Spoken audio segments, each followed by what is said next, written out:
खड्ग भावना का आतंक। ये खड्ग भावना, वाह यह अद्भुत है। इतनी तीक्ष्ण खड्ग भावना, इस तलवार की ऊर्जा के भीतर हत्या का इरादा भयानक है। देखो, उसकी तलवार स्पष्ट रूप से केवल एक उच्च श्रेणी का आध्यात्मिक हथियार है, लेकिन इस पर जानलेवा आभा भूरे चूहे की आत्मा के अर्धदिव्य अस्त्र से भी अधिक भयानक है। अखाड़े के नीचे अनगिनत लोग सदमे में हौंफने लगे। न केवल उसका भौतिक शरीर अविश्वसनीय रूप से शक्तिशाली है, बल्कि उसकी खड्ग भावना भी इतनी मजबूत है। यह अकल्पनीय है। ऐसा लगता है कि हमारे पाताल लोक में एक और उल्लेखनीय हस्ती उभर कर आई है। लोगों की आवाजें आश्चर्यचकित लग रही थीं।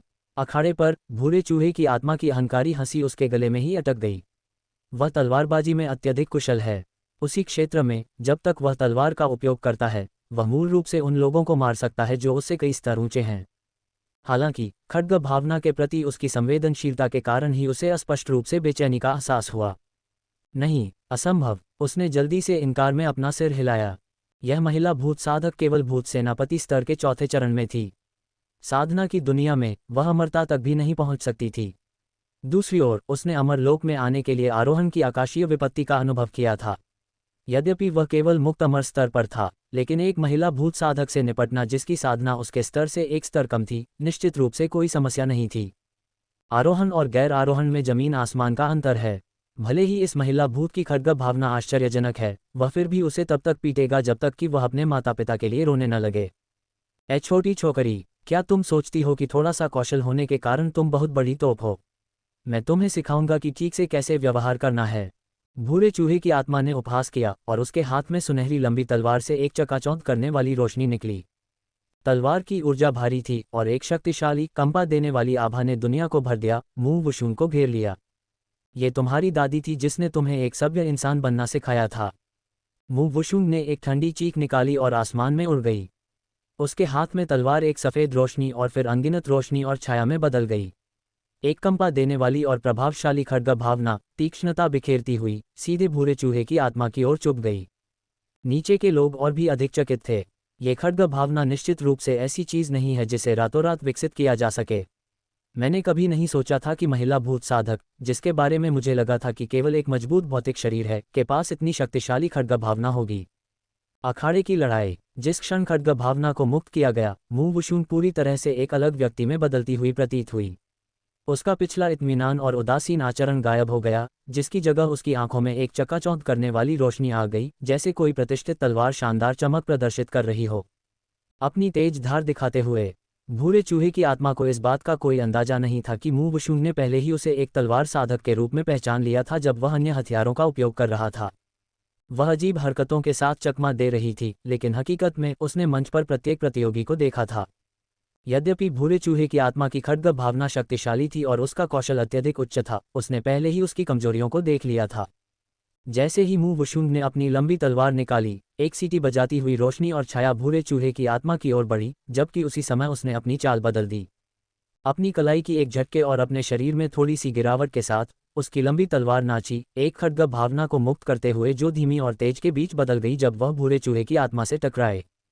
छल। भूरे चूहे की आत्मा की भयंकर आंखें डरावनी रूप से चौड़ी हो गईं।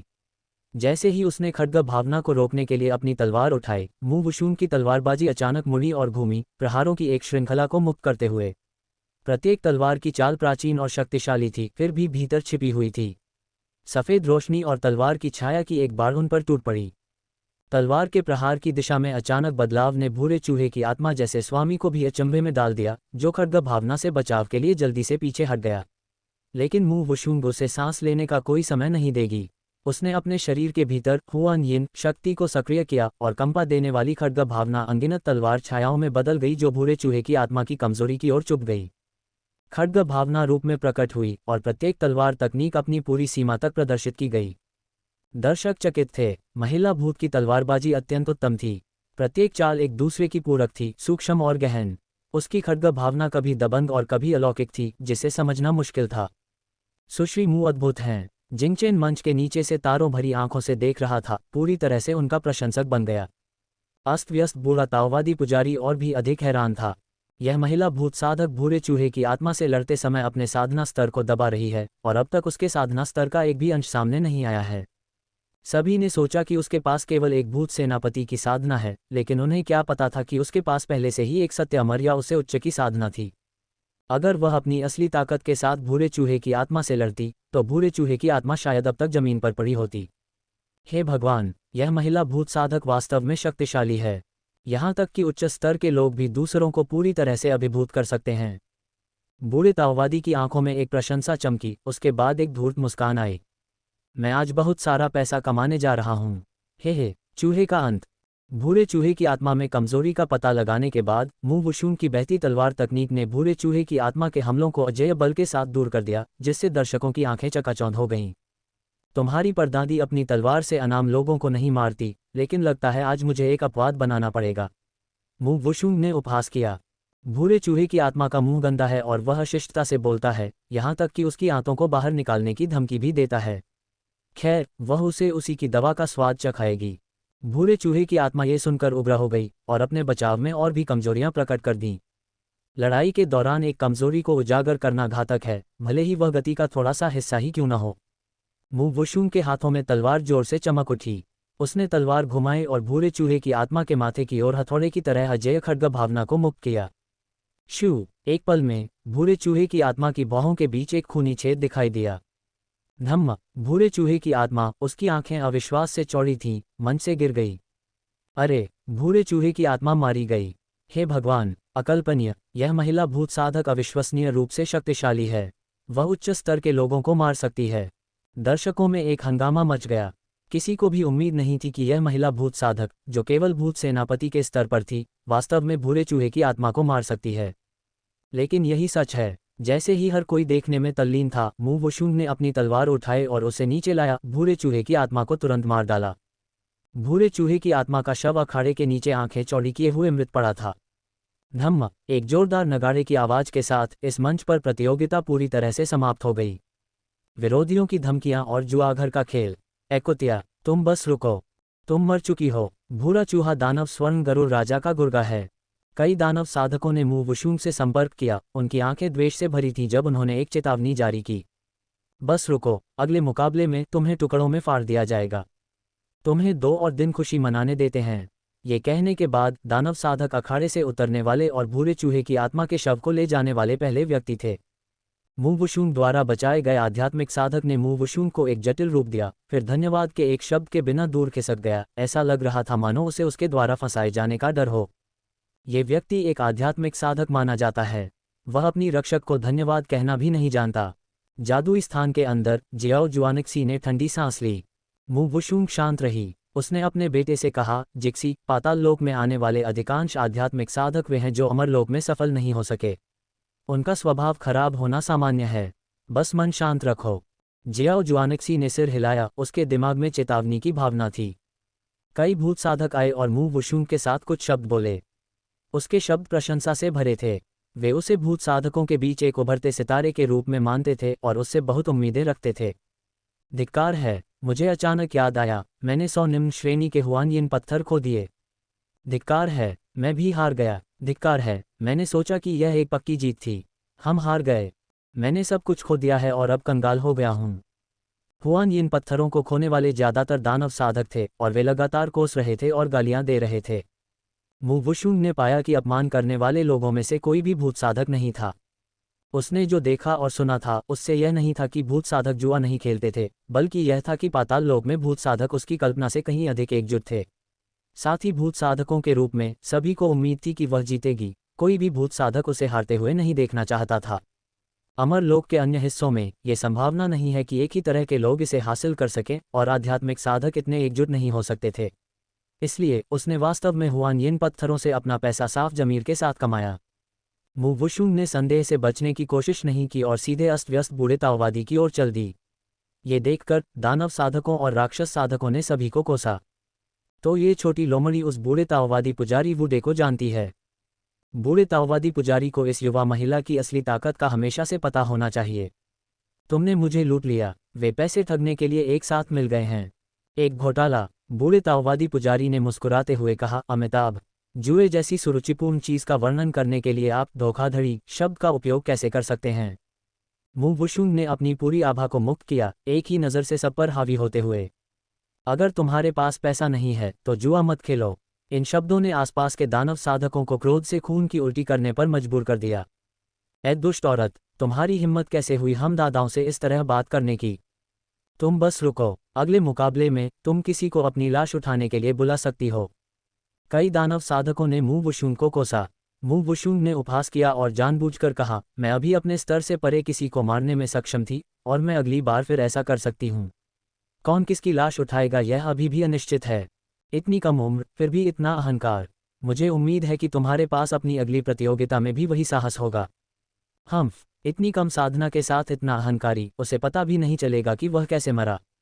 दानव साधकों ने उपहास और ताना मारा। उसने मू वुशुंग को ऐसे देखा जैसे वह किसी मूर्ख को देख रहा हो। केवल एक मूर्ख ही ऐसे अहंकारी शब्द बोलने की हिम्मत करेगा।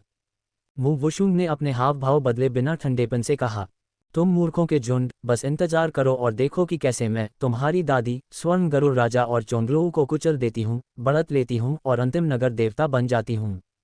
नया दांव और चुनौती। जैसे ही उसने ये कहा, उपस्थित लोगों में से अधिकांश ने घृणास्पद उपहास किया। मैंने ऐसे लोगों को देखा है जो खुद को ज्यादा आंकते हैं, लेकिन मैंने कभी किसी को इतना घमंडी नहीं देखा। यह महिला भूत साधक बहुत अधिक अहंकारी है। वह कथित तौर पर स्वर्ण गरुड़ राजा और चोंगलोऊ को कुचल देगी। मुझे लगता है कि वह वही है जो कुचल दी जाएगी। एक बार जब वह मैदान में उतरेगी तो उसकी खाल उधेड़ दी जाएगी। मैंने सालों में ऐसा अहंकारी व्यक्ति नहीं देखा।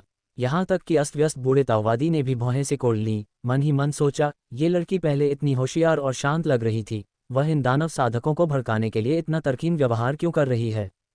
ये व्यवहारिक रूप से नफरत को आमंत्रित कर रहा है। जब वह प्रतियोगिता में जाएगी तो मुझे आश्चर्य है कि कितने लोग उसे निशाना बनाएंगे। दूसरों की घूरने की अनदेखी करते हुए मू वुशुंग ने अपना अहंकारी आचरण बनाए रखा और जोर से बोली, अगर तुम्हें मुझ पर विश्वास नहीं है तो हम जुआ खेलेंगे। अगर तुम इतने सक्षम हो तो जाओ और बूढ़े ताओवादी पुजारी की जगह पर मुझ पर दांव लगाओ। अगर तुम नहीं हो तो यहाँ अपना मुंह बंद रखो। उसके उकसावे ने पूरे दर्शकों से क्रोधित चीखें पैदा की। मैं इसे खरीदूंगा। कौन किससे डरता है? मुझे यकीन है कि तुम अगले खेल में मर जाओगी और टुकड़ों में फाड़ दी जाओगी। तुम्हारा हारना तय है। मैं 10,000 हुआन येन पत्थरों की शर्त लगाऊंगा कि तुम हार जाओगी। दादाजी, मैं 1,00,000 हुआन येन पत्थर खरीदूंगा। मैंने अपना सब कुछ दांव पर लगा दिया है। धिक्कार है, वे बहुत अहंकारी हैं। बूढ़े ताओवादी बूढ़े की पलकें फड़क उठीं। आह, तो वह यहाँ सभी का इंतजार कर रही थी। लेकिन वह कैसे सुनिश्चित हो सकती थी कि वह जीत सकती है? यद्यपि उसके पास एक सत्य अमर का साधना स्तर था, स्वर्ण गरुड़ राजा और चोंगलोऊ कम शक्तिशाली नहीं थे। यह एक बहुत बड़ा जुआ है। लेकिन जैसे जैसे हुआन येन पत्थर की कीमत बढ़ती गई, बूढ़ा ताओवादी पुजारी बहुत ललचा गया। अगर मैं यह वोट जीतता हूं तो यह 10 साल से अधिक की कड़ी मेहनत के लायक है। जब उसने ऊपर देखा तो उसने देखा कि महिला भूत ने किसी बिंदु पर अपना घूंघट उतार लिया था और उसका चेहरा अभी भी एक घूंघट से ढका हुआ था, जिससे ठंडी अंधेरी आंखों की एक जोड़ी का पता चलता था जो उसे आधी मुस्कान के साथ देख रही थीं। बूढ़े वो, तुम वहां क्या खड़े हो? अपने आदमियों से हुआन येन पत्थर इकट्ठा करने और उन्हें पंजीकृत करने के लिए कहो। सही बात है, जल्दी करो और पंजीकरण करो। तुम बूढ़े ताओवादी वो, तुम इस महिला भूत साधक के साथ मिले हुए हो। तुमने अभी अभी हमें इतने सारे हुआन येन पत्थरों से ठगा है। इस बार हम तुम्हें ब्याज सहित सब कुछ चुकाने पर मजबूर करेंगे। हाँ, ये सब बाहर निकालो। समय बर्बाद करना बंद करो। जल्दी करो। ये दानव साधक और दुष्ट साधक सभी बूढ़े ताओवादी को उकसा रहे थे और उन्होंने उससे एक भी अच्छी बात नहीं कही।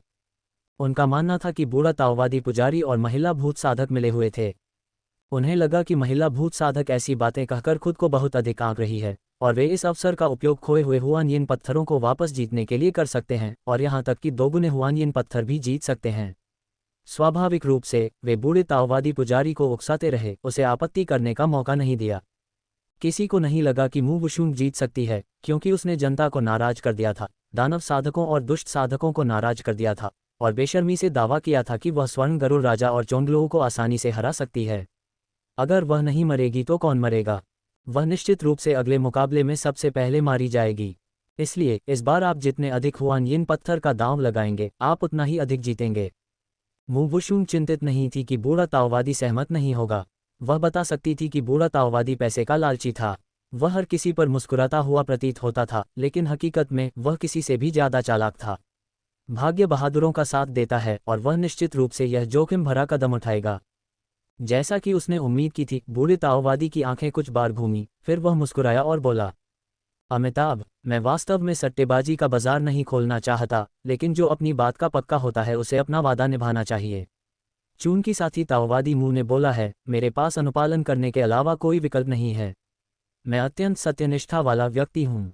वह ईमानदार है या नहीं, यह कोई नहीं जानता, लेकिन कोई मूर्ख नहीं है। इतने सारे हुआनयिन पत्थरों को दांव पर लगाने के बाद वे निश्चित रूप से उसे अकेला नहीं छोड़ेंगे। वे बूढ़े ताओवादी की गतिविधियों पर नजर रखने और उसे भागने से रोकने के लिए लोगों को भेजेंगे। संक्षेप में, लोगों का मानना था कि इस बार बूढ़े ताओवादी पुजारी को निश्चित रूप से पैसे का नुकसान होने वाला है और ये तुम्हें दिवालिया कर देगा। तो क्या, वैसे भी वे निश्चित रूप से मुनाफा कमाने वाले हैं।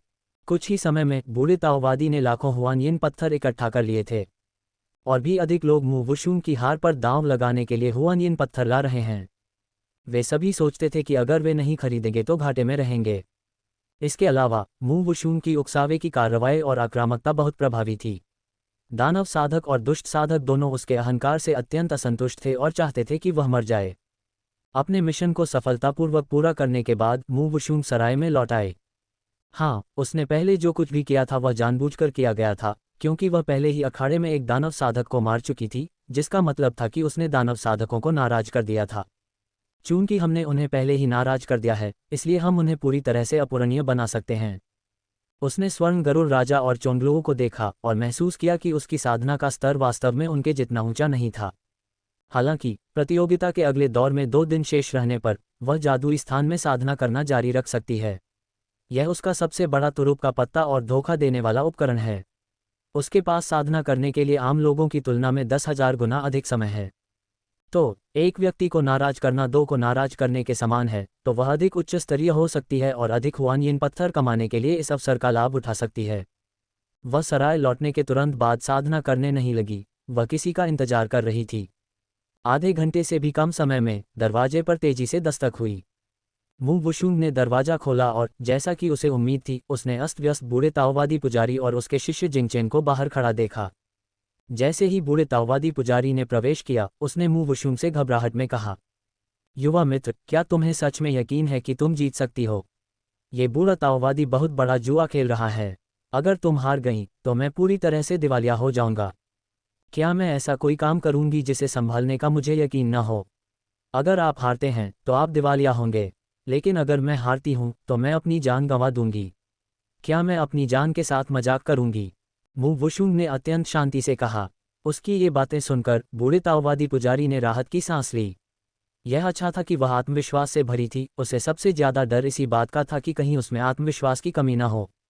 बूढ़े ताओवादी ने एक भंडारण अंगूठी निकाली और कहा, ये वे हुआनयिन पत्थर हैं जो मैंने इस प्रारंभिक प्रतियोगिता में कमाए हैं। हमने उन्हें बराबर बांटने का फैसला किया था, तो पहले ये तुम्हारे लिए हैं। फिर उसने एक और भंडारण अंगूठी निकाली। ये वे हुआनयिन पत्थर हैं जो मैंने अभी अभी इकट्ठे किए हैं। मैंने तुम्हें उनका 30% हिस्सा दिया है। इन सब को मिलाकर 15 लाख से अधिक मध्यम श्रेणी के हुआनयिन पत्थर होते हैं। जाओ और जल्द से जल्द कुछ उपयुक्त हथियार खरीद लो। मू वुशुंग काफी हैरान थी।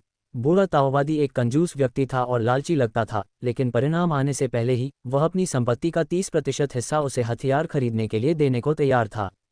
अगर वह हार जाती है तो उसे अपनी जेब से यह भुगतान करना होगा। ऐसा लगता है कि बूढ़ा ताओवादी पुजारी वास्तव में काफी न्यायप्रिय है। हालांकि वे सभी एक ही नाव में सवार थे। बूढ़ा ताओवादी पुजारी चाहता था कि वह जीते और वह ये भी जानता था कि उसके पास कोई हुआनयिन पत्थर नहीं है, इसलिए उसने उसे अग्रिम रूप से दे दिए।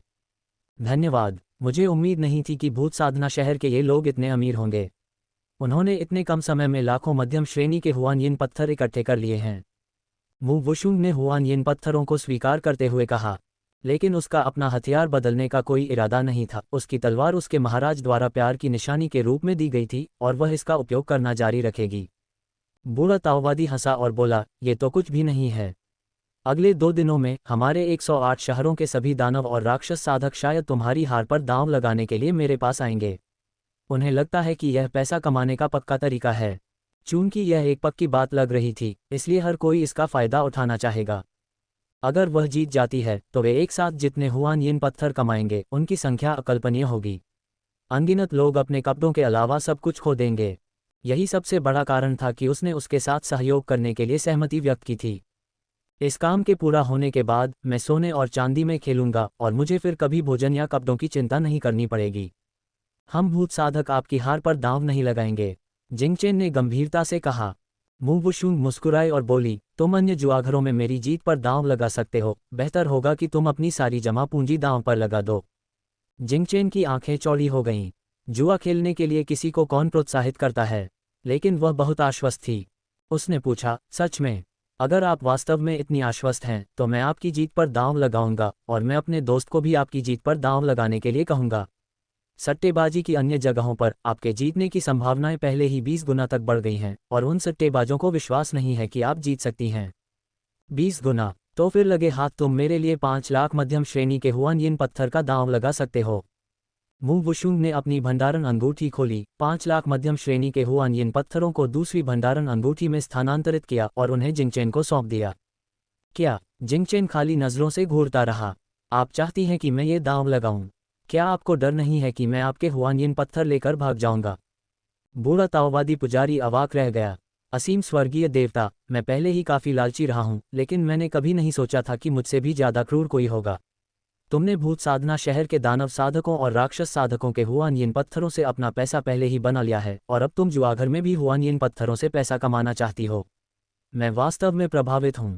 हालांकि तुमने इस बूढ़े आदमी को एक बहुत बढ़िया विचार दिया है। चूंकि हमने तुम पर अपना सब कुछ दांव पर लगा दिया है, इसलिए यह बूढ़ा आदमी कुछ बड़ा करेगा। मैं अन्य जुआघरों में तुम्हारी जीत पर दांव लगाऊंगा।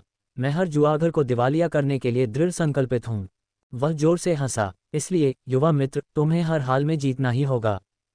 चिंता मत करो, मैं ऐसी लड़ाई नहीं लड़ती जिसमें मुझे जीतने का यकीन न हो, मू वुशुंग ने कहा। यह अच्छी बात है। चलो मैं तुम्हें स्वर्ण गरुड़ राजा और चोंगलों के मुख्य हथियारों और ऐसी ही अन्य चीज़ों के बारे में बताता हूं ताकि तुम अपनी सुरक्षा के प्रति पूरी तरह आश्वस्त हो सको। इसके बाद बूढ़े ताओवादी पुजारी ने स्वर्ण गरुड़ राजा और चोंगलों की साधना विधियों और प्रसिद्ध युद्ध कलाओं के बारे में बहुत सारी बातें बताईं।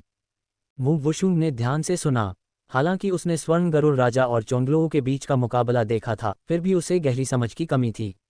यह अनुभवी व्याख्या समय पर हुई बारिश की तरह थी। बात खत्म करने के बाद मू वुशुंग ने उन्हें बताया कि वह अगले 2 दिनों तक साधना करेगी और उसे परेशान नहीं किया जाना चाहिए। उसने उनसे पूछा कि क्या वे साधना के लिए किसी पूरी तरह से सुरक्षित जगह के बारे में जानते हैं। बूढ़े ताओवादी के गिरवीखाने के पीछे एक आंगन है। यदि तुम्हें कोई आपत्ति न हो, युवा ताओवादी, तो तुम वहां जाकर साधना कर सकती हो। ये बूढ़ा ताओवादी तुम्हारी रक्षा करेगा। इसके साथ मू वुशुंग पूरी तरह से निश्चिंत हो गई।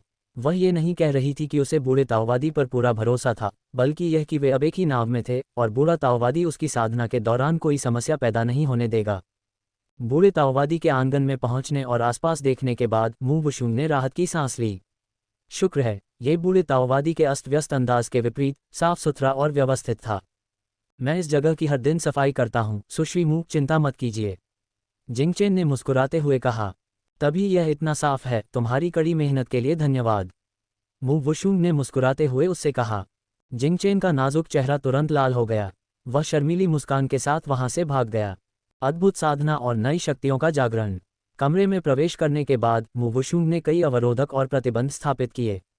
हालांकि वह निश्चिंत महसूस कर रही थी, फिर भी उसे सतर्क रहने की आवश्यकता थी। फिर उसने जादुई स्थान में प्रवेश किया, अपने बेटे और बेटी के साथ कुछ समय बिताया और अपनी साधना शुरू कर दी। इस बार सभी हुआन यिन पत्थर मध्यम श्रेणी के थे, जिनमें निम्न श्रेणी के हुआन यिन पत्थरों की तुलना में अधिक हुआन यिन ऊर्जा थी। इतने सारे हुआन यिन पत्थर उसके लिए लंबे समय तक साधना करने के लिए पर्याप्त होंगे। यद्यपि वह अपनी पिछली साधना में एक सत्य अमर के स्तर तक पहुंच चुकी थी, लेकिन उसने अभी तक नियमों को नहीं समझा था। वास्तव में उसे एक पूर्ण सत्य अमर नहीं माना जा सकता था। उसके पास केवल एक सत्य अमर विशेषज्ञ की आभा थी, जिसने उसे एक मुक्त अमर को तुरंत मारने की अनुमति दी। हालांकि यदि वह स्वर्ण गरुड़ राजा या चोंगलों का सामना करती, जो पहले से ही किसी प्रकार के नियम को समझ चुके थे, तो वह वही हो सकती थी जो तुरंत मारी जाए। इसलिए इस साधना में उसे एक निश्चित नियम को समझना ही होगा। हालांकि नियमों को समझना आसान नहीं है। दुनिया में बहुत सारे नियम हैं, जैसे हवा, गड़गड़ाहट, यिन यांग, अंतरिक्ष आदि के नियम। किसी नियम को समझने के लिए एक उत्प्रेरक की आवश्यकता होती है, और इससे भी अधिक स्वर्ग और पृथ्वी के महान सिद्धांतों को समझने की आवश्यकता होती है। साधना में दिन या महीने का कोई पता नहीं चलता। मू वुशुंग के हाथों में अनगिनत हुआन यिन पत्थर धूल में बदल गए। वह जीवन शक्ति से भरी हुई थी और उसकी त्वचा एक हल्की सुनहरी चमक से दमक रही थी। उसकी त्वचा नवजात शिशु की तरह चिकनी थी और उसकी हड्डियां भी पारदर्शी और चमकदार थीं, फिर भी अविश्वसनीय रूप से कठोर और मजबूत थीं। जादुई स्थान के भीतर की रहस्यमयी आध्यात्मिक ऊर्जा और रहस्यमयी यिन पत्थर से निकलने वाली रहस्यमयी यिन ऊर्जा एक साथ उसके शरीर में प्रवाहित होने लगी। यह एक बिल्कुल नई साधना विधि है जो उसने 1 साल की साधना के बाद खुद बनाई थी। वह एक ही समय में रहस्यमयी आध्यात्मिक ऊर्जा और रहस्यमयी यिन ऊर्जा दोनों का उपयोग करके साधना कर रही थी। भूत साधना और आध्यात्मिक साधना दोनों एक ही समय में प्रगति कर रही थीं। छोटे जू, छोटी चिड़िया और छोटे अग्निपक्षी को यह देखकर अविश्वसनीय झटका लगा।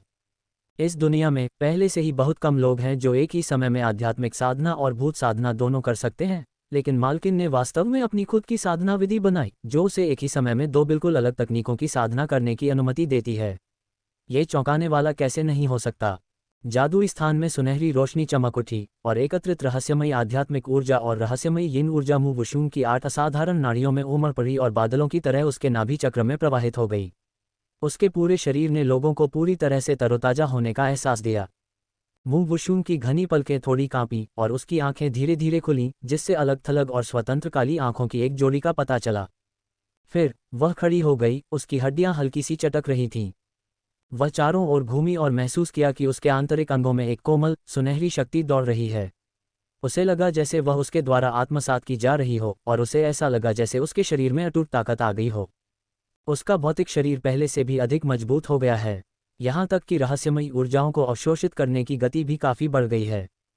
यह क्या हो रहा है? उसने साधना के दौरान अपने शरीर को परिष्कृत नहीं किया था, इसके बजाय उसने एक ऐसी साधना विधि बनाई जिसने उसे एक साथ आध्यात्मिक और भूत दोनों तरह की साधना करने की अनुमति दी।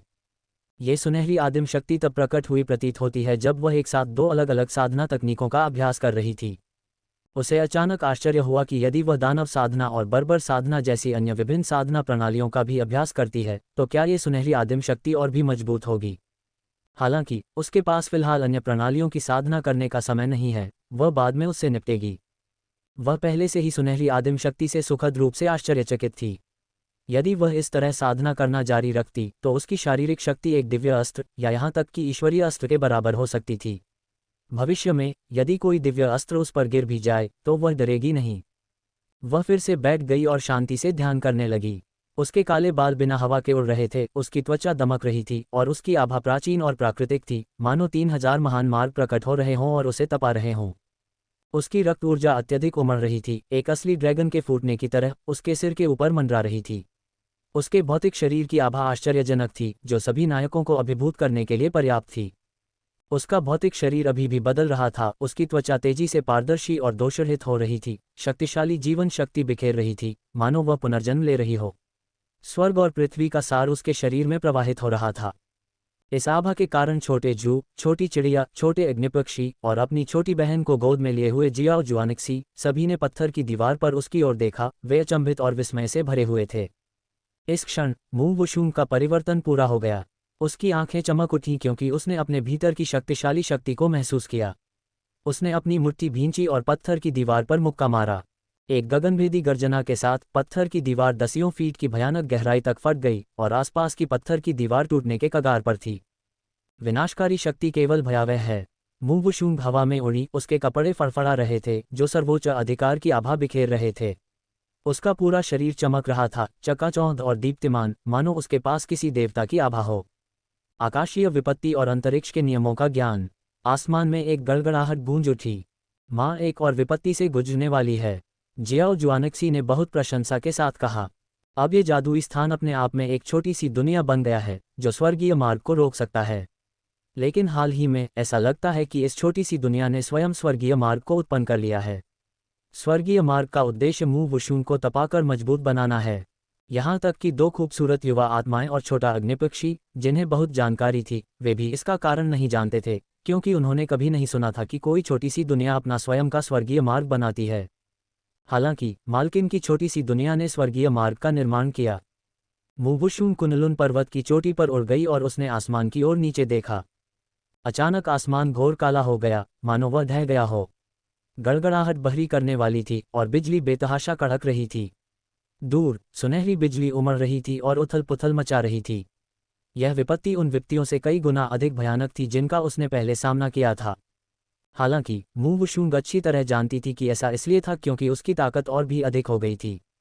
छोटी सी दुनिया के स्वर्गीय मार्ग ने उसके क्षेत्र को अधिक स्थिर बनाने के लिए आकाशीय विपत्ति भेजी थी। उसे वास्तव में अपने स्थान का स्वर्गीय मार्ग बहुत पसंद है। विशाल बिजली गिरने से ऐसा लग रहा था मानो पूरा स्थान ढह जाएगा और भयानक दबाव के कारण सांस लेना मुश्किल हो गया था। अपने बेटे और बेटी के लिए एक अवरोधक स्थापित करने के बाद मू वुशुंग हवा में खड़ी हो गई और अपनी आभा को चरम पर ले आई। वह शांत रही क्योंकि उम्मीद के मुताबिक एक सुनहरी मानव रूपी बिजली की बोल्ट आ गई। उसका खून एक प्राचीन रक्त ड्रैगन की तरह आसमान में उड़ता हुआ उमड़ पड़ा। उसकी सर्वोच्च इच्छाशक्ति उसे इस मानव रूपी आकाशीय विपत्ति का विरोध करने के लिए प्रेरित कर रही थी। जल्द ही और बिजली गिरी और विभिन्न आकृतियों वाली मानव रूपी बिजली की बोल्ट ने एक भयानक बिजली का समुद्र बना दिया जिसने मू वुशुंग को घेर लिया। उसने अपनी पन्ना लंबी तलवार का आह्वान किया जो धीरे से गूंज उठी और उसकी सतह पर केचुए जैसे दिखने वाले चिन्ह उत्पन्न हुए। ये प्राचीन और सरल निशान हैं, मानो इनमें स्वर्ग और पृथ्वी के नियम समाहित हों। हथियारों को तपाने के लिए आकाशीय विपत्ति सबसे अच्छा तरीका है। मू वुशुंग बहुत खुश थी। उसकी तलवार की शक्ति में वृद्धि होती दिख रही थी। यह एक तलवार थी जो उसे उसके महाराज द्वारा दी गई थी। उसके शरीर से चटकने की आवाजें आ रही थीं और उसकी हड्डियां सुनहरी रोशनी से चमक रही थीं। आकाशीय विपत्ति के तहत उसका शरीर और भी अधिक परिष्कृत हो गया। वह बिजली के खिलाफ आगे बढ़ी, मानव रूपी बिजली की बोल्ट पर प्रत्येक प्रहार के साथ मुक्का मारते हुए उसके साथ युद्ध में उलझ गई। उसका पूरा शरीर ऊर्जा से स्पंदित हो रहा था। उसकी गति अजेय थी, एक भयानक युद्ध देवता की तरह। वह बिजली के समुद्र से गुजरती रही, एक के बाद एक मानव रूपी बिजली की बोल्ट उसे मार रही थी। उसकी त्वचा फट गई और फिर जल्दी से ठीक हो गई। उसके शरीर से खून बह रहा था, लेकिन उसकी रक्त ऊर्जा अभी भी उमड़ रही थी और अशांत थी। जब उसने चुनौतियों का डटकर सामना किया तो उसका प्रत्येक मुक्का शानदार और तीव्र था। यह उसके भौतिक शरीर की सर्वोच्च ईश्वरीय शक्ति है, जो वास्तव में आश्चर्यजनक है। मू वुशुंग ने खुद को और अपने हथियारों को तपाने के लिए बिजली की विपत्ति का इस्तेमाल किया।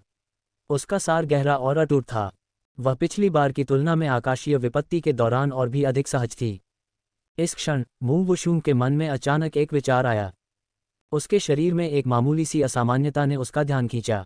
वह ये था कि उसने पाया कि अंत में उसके द्वारा फेंके गए प्रत्येक मुक्के के साथ हवा में एक हल्की सी लहर उत्पन्न होती थी। ये लहर बहुत ही परिचित थी, बिल्कुल उस लहर की तरह जो आप अपने चारों ओर महसूस कर सकते थे जब आप एक स्थानांतरण चक्र का उपयोग कर रहे हों।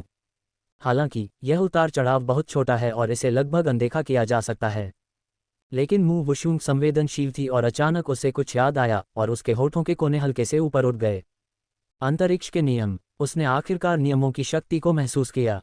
आकाशीय विपत्ति का विरोध करते हुए उसने अंतरिक्ष के नियमों की शक्ति को सक्रिय करने पर ध्यान केंद्रित किया। उसके द्वारा मारे गए प्रत्येक मुक्के के साथ वह जानबूझकर सबसे छोटे उतार चढ़ाव को महसूस करने की कोशिश करती। धीरे धीरे वे उतार चढ़ाव मजबूत और मजबूत होते गए। अंततः एक मुक्के से वह मानव रूपी बिजली की बोल्ट को भी छेद सकती थी और उसकी मुट्ठी अब पहले की तरह खून और मांस से ढकी नहीं थी। ये वास्तव में अंतरिक्ष का नियम है। मू वुशुंग को लगा कि वह अंतरिक्ष के नियमों का उपयोग करने में अधिक से अधिक कुशल होती जा रही है। अचानक उसने स्वर्ग और पृथ्वी को अलग कर दिया और दूसरी तरफ दिखाई दी।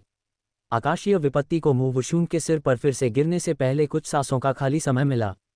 अंतरिक्ष के नियमों में महारत हासिल करने के बाद वह इसका बहुत आनंद लेती हुई प्रतीत हुई। बिजली गिरने से बचने के लिए लगातार अपने द्वारा बनाए गए अंतरिक्ष में प्रवेश करती रही।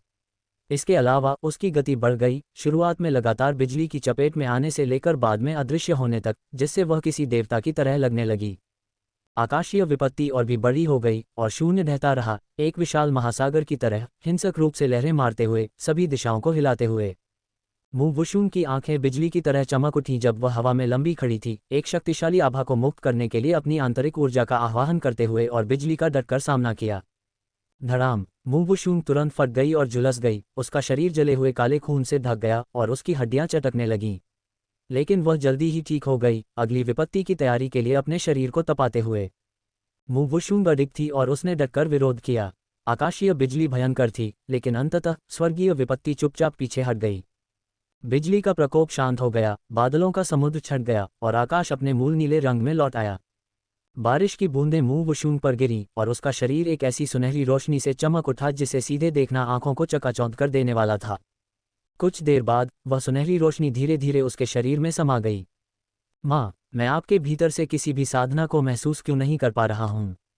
जियाओ जुआनक्सी अपनी छोटी बहन को उठाकर कुनलुन पर्वत की चोटी पर उड़ गया। जब उसने अपनी माँ को देखा तो वह दंग रह गया। वह पहले अपनी माँ के साधना स्तर को भांप सकता था, लेकिन अब उसे लगता था कि उसकी माँ के पास कोई साधना है ही नहीं, बिल्कुल एक आम इंसान की तरह। लेकिन ये जितना अधिक होता, उसे उतना ही अधिक लगता कि उसकी माँ अद्भुत है। क्योंकि माँ ने अपने शरीर के भीतर एक सुनहरी मौलिक शक्ति प्राप्त कर ली है, मुझे अपने साधना स्तर को पूरी तरह से छिपाने के लिए केवल इस मौलिक शक्ति को प्रवाहित करने की आवश्यकता है। जिक्सी, अगर तुम्हारी रुचि है तो माँ भविष्य में तुम्हें ये सिखाएगी। मू वुशुंग ने मुस्कुराते हुए अपने बेटे से कहा। फिर उसने अपनी गोरी चिट्टी बेटी को अपनी बाहों में ले लिया। माँ अब और भी सुंदर लग रही हैं, जियाओ जुआनक्सी ने प्यार से कहा।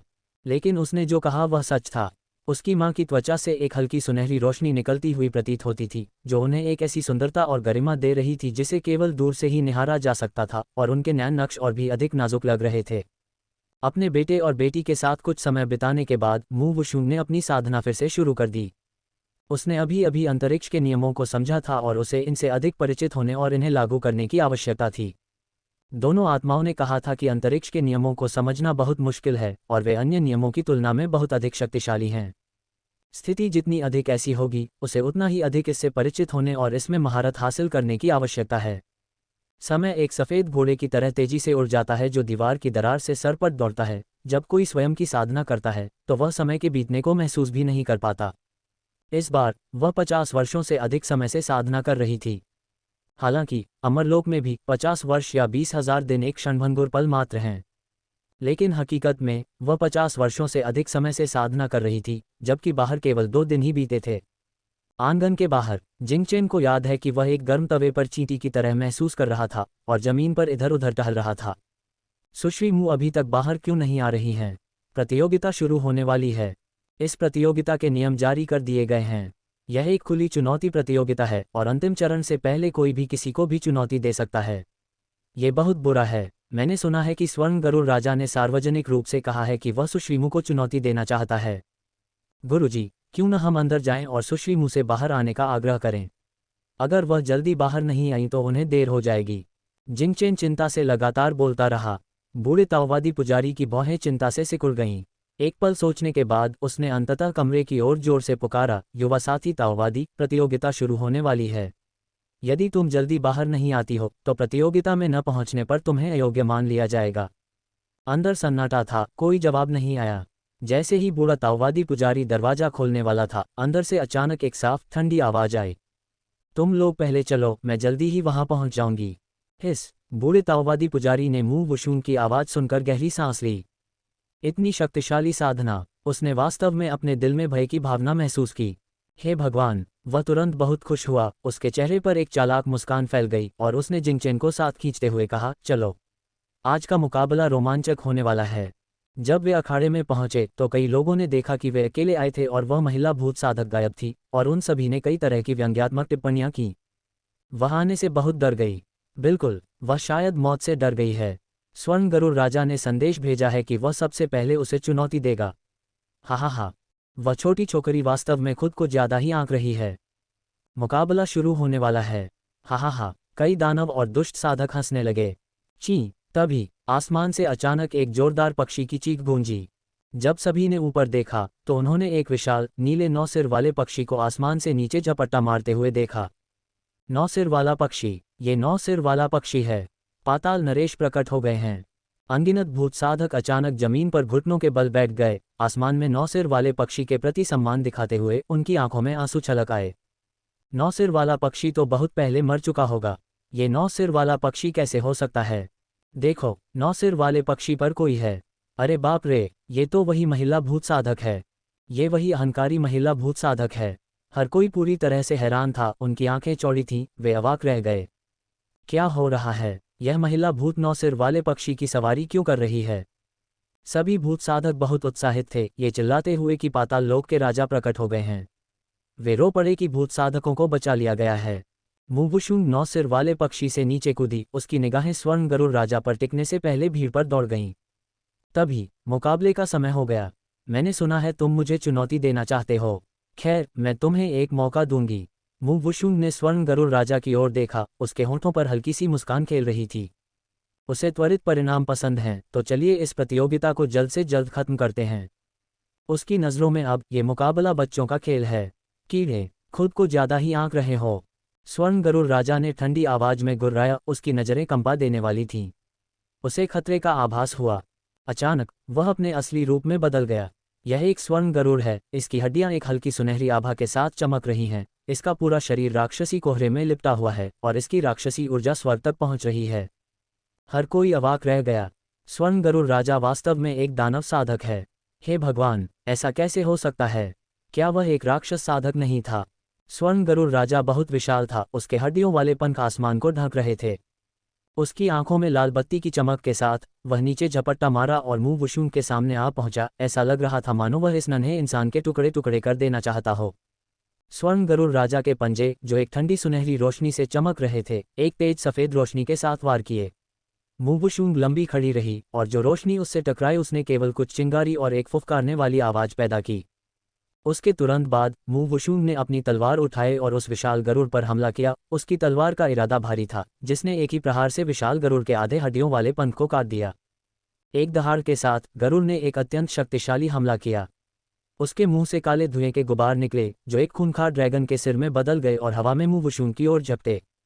बूम! एक गगनभेदी दहाड़ के साथ शून्य कांप उठा और गरुड़ से बना वह विशाल काला ड्रैगन मुंह वुशुंग के शक्तिशाली मुंह से कई फीट पीछे जा गिरा।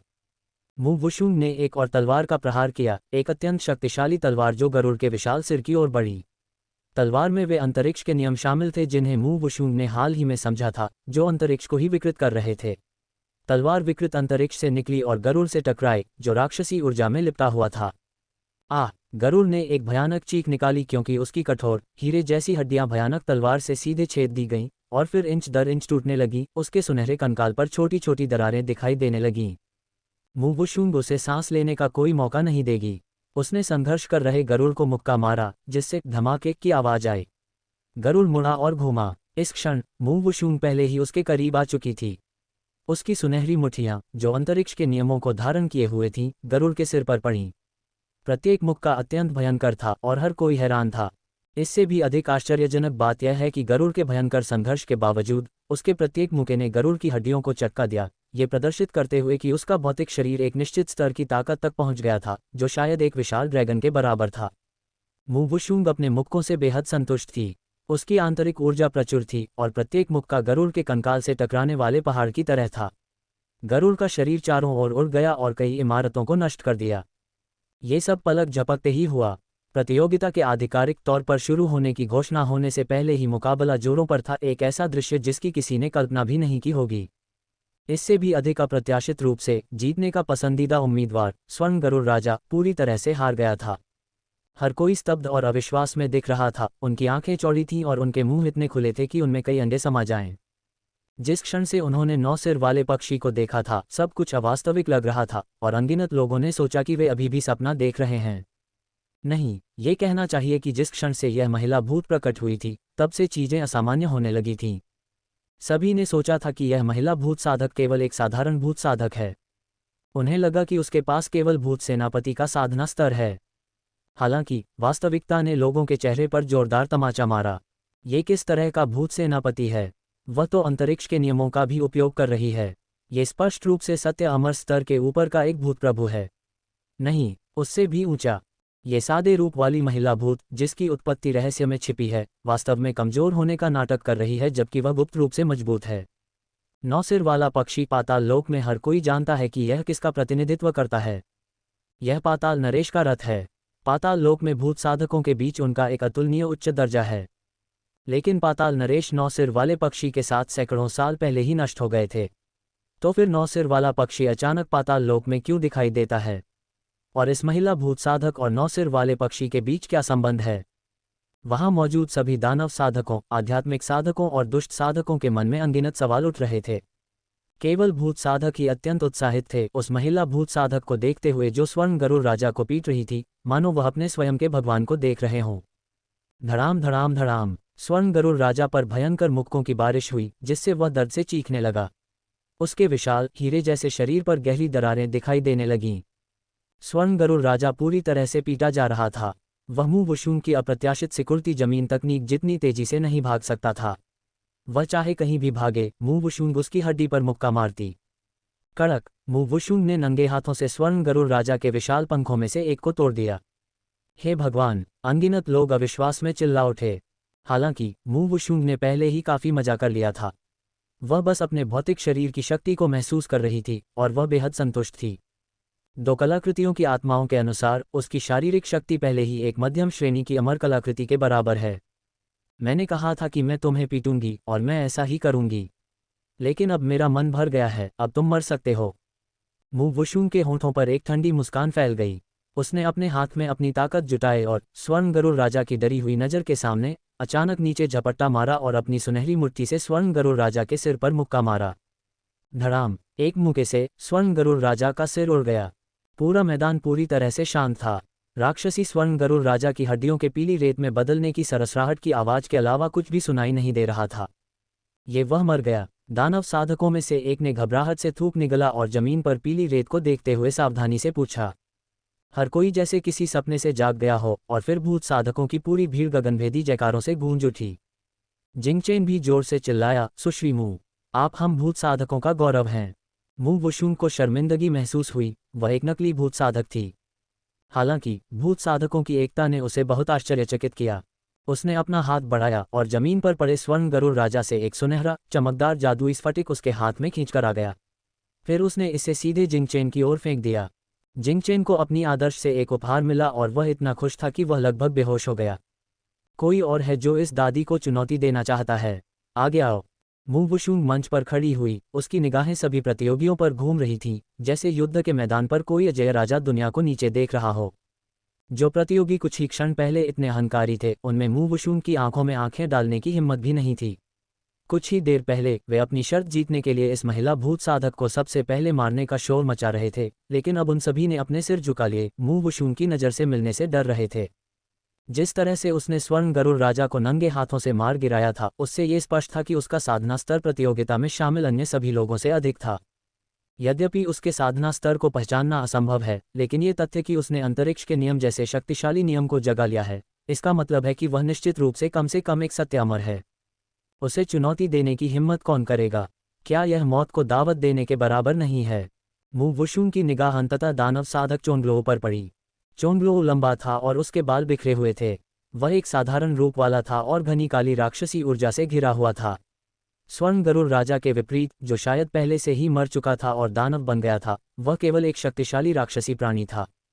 हालांकि ये चोंगलो एक सच्चा दानव साधक है और उसका साधना स्तर स्वर्ण गरुड़ राजा से ऊपर है। अगर कुछ अप्रत्याशित नहीं होता है तो उसे अपना साधना स्तर छिपाना ही होगा। मुझे लगता है कि मैंने किसी को ये कहते हुए सुना है कि तुम मुझे चुनौती देना चाहते हो। मू वुशुंग ने हल्के से पूछा। चोंगलो ने ठंडेपन से मू वुशुंग की ओर देखा, आगे बढ़ा और भावहीन होकर कहा, तुम बहुत अहंकारी हो। तुम्हें पूरी तरह से परिपक्व होने से पहले इतनी निर्लजता से दुश्मन नहीं बनाने चाहिए। ये सुनकर मू वुशुंग बहुत खुश हुई। ऐसा लगता था कि चोंगलो वास्तव में अपनी ताकत छिपा रहा था, अन्यथा वह इतने विश्वास के साथ बोलने की हिम्मत नहीं करता। उसकी अहंकारी मुस्कान देखकर चोंगलो ने उपहास किया, तुम्हें लगता है कि तुम बहुत शक्तिशाली हो। मैंने बहुत पहले ही तुम्हारी साधना के पार देख लिया था। तुम केवल सत्य अमर क्षेत्र के शिखर पर हो, फिर भी तुम जिनपेंग को आसानी से हरा सकती हो। तुम स्पष्ट रूप से नहीं जानती कि अपनी औकात से बाहर जाने का क्या मतलब है। उसके बोलने के बाद अचानक उसके शरीर से राक्षसी ऊर्जा उमड़ पड़ी और उससे एक शक्तिशाली दबाव फूट पड़ा। स्वर्ण अमर क्षेत्र, हे भगवान, चोंगलो स्वर्ण अमर क्षेत्र में पहुंच गया है। बहुत बढ़िया, वह अहंकारी महिला भूत अब बर्बाद है। मू वुशुंग को मार डालो और स्वर्ण गरुड़ राजा का बदला लो। भूत साधकों को तड़पने दो। अब हम दानव साधकों के लिए पाताल लोक पर कब्जा करने का समय आ गया है। हा, चोंगलो का जीतना तय है। ये बहुत अप्रत्याशित है। मैंने कभी नहीं सोचा था कि चोंगलो अपना साधना स्तर छिपा रहा है। वह वास्तव में एक स्वर्ण अमर है। मैंने जो 50 लाख हुआन येन पत्थरों का दांव लगाया है, उसका मूल्य दोगुना होने वाला है। मैं उस कष्टप्रद महिला भूत साधक को मार डालूंगा और फिर मैं आसमान में उस 9 सिर वाले पक्षी को मार डालूंगा। ये शब्द चिल्लाने वाले सभी दानव साधक थे। कुछ दानव साधक चोंगलो को मू वुशुंग को जल्दी मारने के लिए भी चिल्ला रहे थे, क्योंकि इन बाहरी लोगों में एक तरह की श्रेष्ठता की भावना थी और वे नहीं चाहते थे कि भूत साधक फिर से उठें। वहां मौजूद सभी भूत साधकों के चेहरे खुशी के भाव से बदलकर चिंता के भाव में बदल गए। एक प्रतिभाशाली भूत साधक का प्रकट होना आसान नहीं है। कोई भी भूत साधक उसे मरते हुए नहीं देखना चाहेगा, खासकर तब जब वह 9 सिर वाले पक्षी की सवारी करते हुए प्रकट हुई हो। वह पाताल नरेश द्वारा भूत साधकों को बचाने के लिए भेजे गए दूत की तरह है। लड़की, हार मान लो। अगर तुम हार मान लेती हो तो चोंगलोउ तुम पर हाथ नहीं उठा पाएगा। लड़की, तुम्हें जल्दी से हार मान लेनी चाहिए। छठे दरबार के राजा ब्यानचेंग के पास सुरक्षा के लिए जाओ। राजा ब्यानचेंग भूत साधकों की बहुत परवाह करते हैं और प्रतिभा का सम्मान करते हैं। वह निश्चित रूप से तुम्हारी रक्षा करेंगे। मू वुशुंग ने कई भूत साधकों की आवाज़ें सुनी जो उम्मीद कर रहे थे कि वह प्रतियोगिता छोड़ देगी और राजा ब्यानचेंग की मदद मांगेगी ताकि उसे अब उन दानव साधकों से डरना न पड़े। सच कहूं तो वह अभी भी कुछ हद तक भावुक थी, लेकिन उसने उपहास किया। तुम ऐसे बात करते हो जैसे तुम अकेले स्वर्ण अमर हो। मैंने कहा था कि मैं तुम्हें पीटूंगी और मैं ऐसा ही करूंगी। मुझे दिखाओ कि तुम में क्या दम है। मैं तुम्हें स्वर्ण गरुड़ राजा का साथ निभाने के लिए भेज दूंगी। तुम्हारी ये दादी तुम्हें स्वर्ण गरुड़ राजा का साथ निभाने के लिए भेज देगी। इन शब्दों ने एक बार फिर पूरे वातावरण में एक भयानक सन्नाटा ला दिया। अहंकारी, अत्यंत घमंडी और अपमानजनक, सभी दानव और राक्षस साधकों के मन में यही विचार था। कितना दबदबा, पुनर्तः अजेय और प्रभावशाली। सभी प्रेत साधक यही सोच रहे थे। दानव और राक्षस साधक मू वुशुंग की मृत्यु की कामना कर रहे थे। उन्हें बिल्कुल विश्वास नहीं था कि उसके पास वास्तव में चोंगलोउ से अधिक क्षमताएं हैं। स्वर्ण अमर और सत्य अमर अब एक समान स्तर पर नहीं थे, उनके बीच एक विशाल खाई मौजूद थी। हालांकि प्रेत साधकों ने मू वुशुंग के शब्दों से एक महत्वपूर्ण जानकारी प्राप्त की। तुम ऐसे बात करते हो जैसे तुम अकेले स्वर्ण अमर हो। इस कथन का तात्पर्य था कि वह स्वयं भी एक स्वर्ण अमर थी। उन्हें ऐसा इसलिए लगा क्योंकि मू वुशुंग का प्रकटीकरण बहुत ही चौंकाने वाला था। वह 9 सिर वाले पक्षी की सवारी करते हुए प्रकट हुई थी जो कभी पाताल नरेश का वाहन हुआ करता था, मानो वह प्रेत साधकों का उद्धार करने आए हो। वह चाहे कितनी भी शक्तिशाली क्यों न हो, उन्हें ये सब अत्यंत स्वाभाविक लगता है। वह 9 सिर वाले पक्षी की सवारी करती है, इसलिए वह उस अपार शक्ति की हकदार है। गुरुजी, दीदी वुशुंग निश्चित रूप से जीतेंगी। जिंगचेन ने अपनी मुट्ठी भींचकर गंभीरता से कहा। जब से उसे मू वुशुंग से जादुई स्फटिक मिला था, उसने उसे सुश्वी मुख के बजाय दीदी वुशुंग कहना शुरू कर दिया था, भले ही वह वास्तव में मू वुशुंग से 1 वर्ष बड़ा था। वृद्ध तांत्रिक का चेहरा गंभीर था। वह वास्तव में मू वुशुंग द्वारा स्वर्ण गरुड़ राजा को मारने के तरीके से पूरी तरह हैरान था। उसने अनगिनत संभावनाओं पर विचार किया था, लेकिन उसने कभी उम्मीद नहीं की थी कि वह इतनी शक्तिशाली होगी। उसने वास्तव में अपनी नंगी मुट्ठियों से स्वर्ण गरुड़ राजा को मार डाला था। उसकी अस्थियों की आयु केवल 20 वर्ष के आसपास है। वह एक ऐसी प्रतिभा है जिसे पूरे अमरलोक में खोजना मुश्किल है।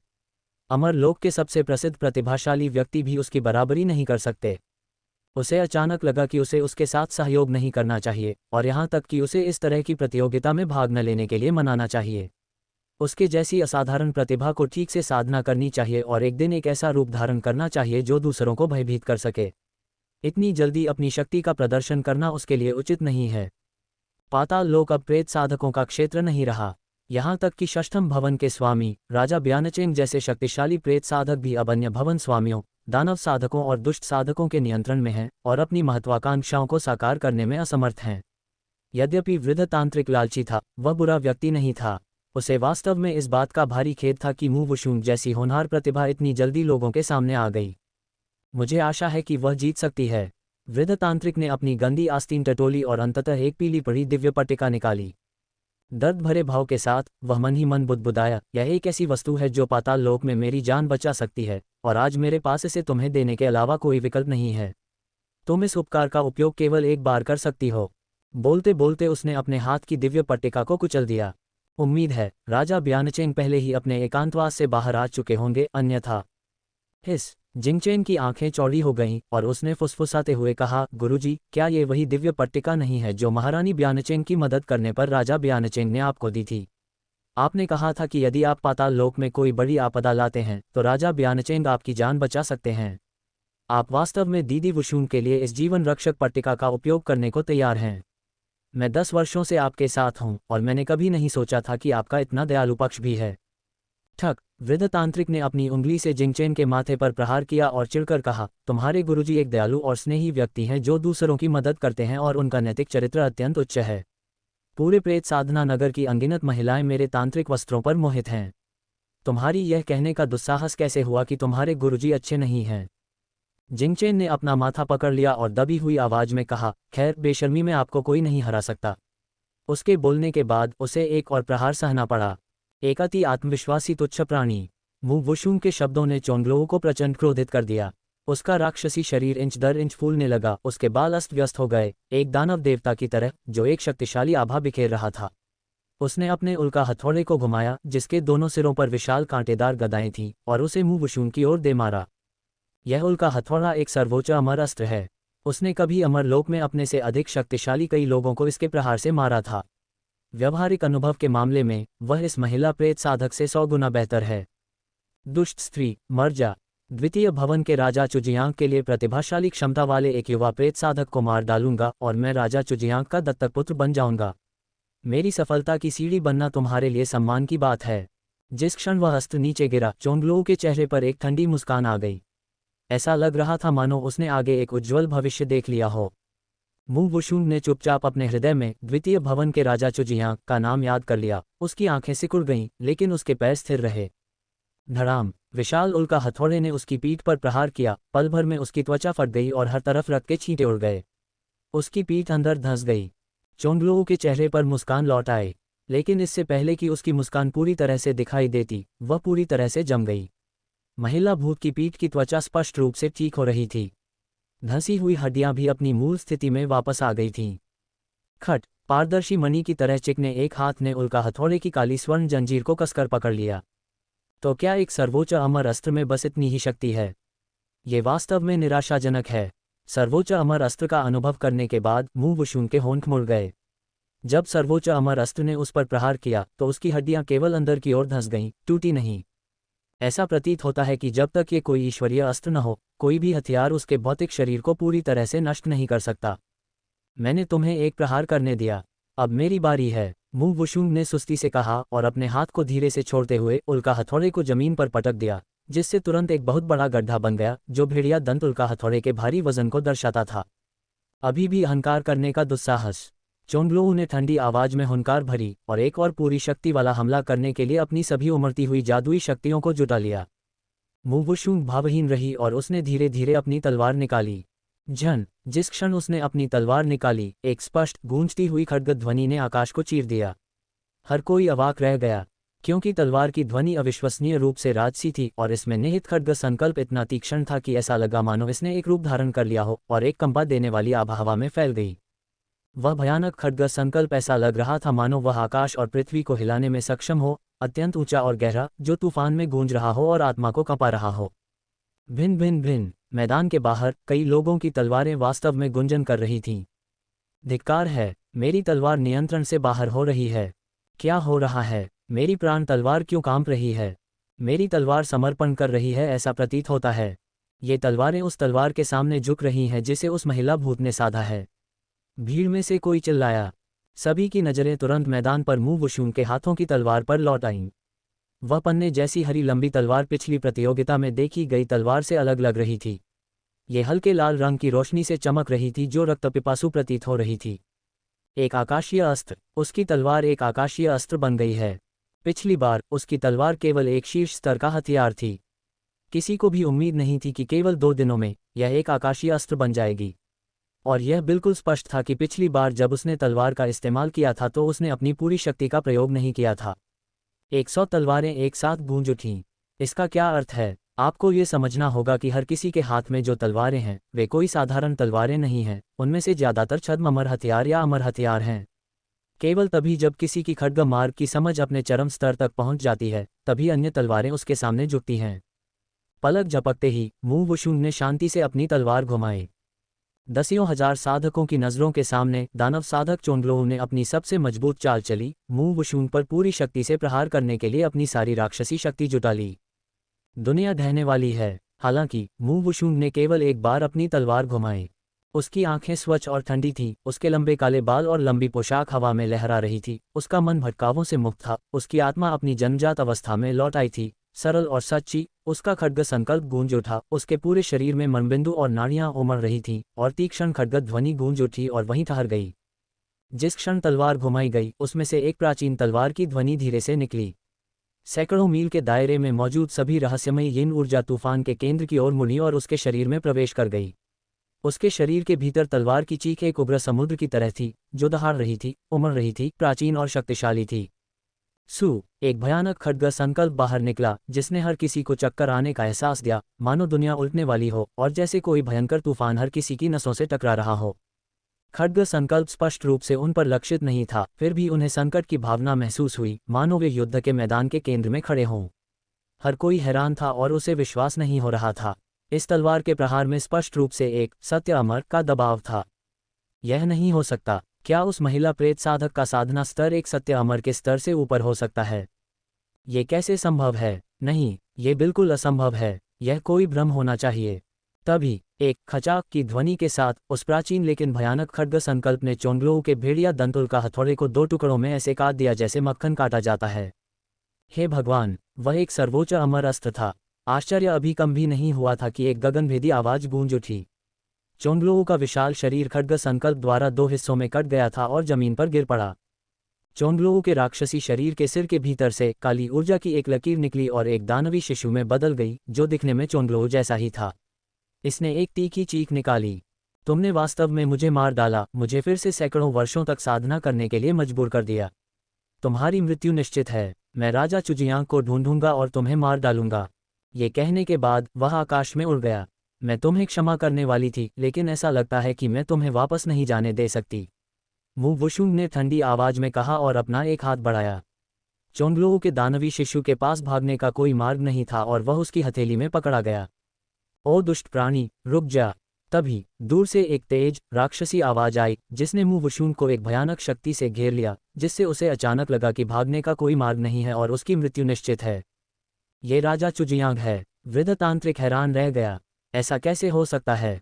राजा चुजियांग क्यों आएंगे? ये बहुत बुरा हुआ। चोंगलों का दानवी शिशु बहुत खुश हुआ और उपहास करते हुए बोला, नीच स्त्री, मुझे अभी छोड़ दो। मैं राजा चुजियांग का दत्तक पुत्र हूँ। मुझे मारना राजा चुजियांग का अपमान होगा। अब जबकि राजा चुजियांग यहाँ हैं, तो तुम्हारी मृत्यु तय है। मू वुशुंग ने अपने दांत पीसे और उस क्रूर शक्ति को दबाया जो उसके आंतरिक रक्तस्राव का कारण बन रही थी। उसने अपनी भौहें सिकुड़ी। राजा चुजियांग, उसने 2 दिन पहले वृद्ध तांत्रिक को उनका जिक्र करते हुए सुना था। राजा चुजियांग पाताल लोक में 10 दिशाओं के यम भवन के द्वितीय भवन के स्वामी थे, लेकिन वह अमर राजा के साधना स्तर वाले एक अत्यंत क्रूर दानव साधक थे। इसलिए राजा चुजियांग, जो हजारों मील दूर थे, की शक्ति भी उसे गंभीर रूप से घायल करने के लिए पर्याप्त थी। उसकी मुट्ठियां भिंच गईं। राजा चुजियांग का उससे कोई लेना देना नहीं था, उसने उनका कोई अपमान नहीं किया था। चोंगलों ने ही पहले उसे उकसाया था, बार बार उसे मारने की धमकी दी थी।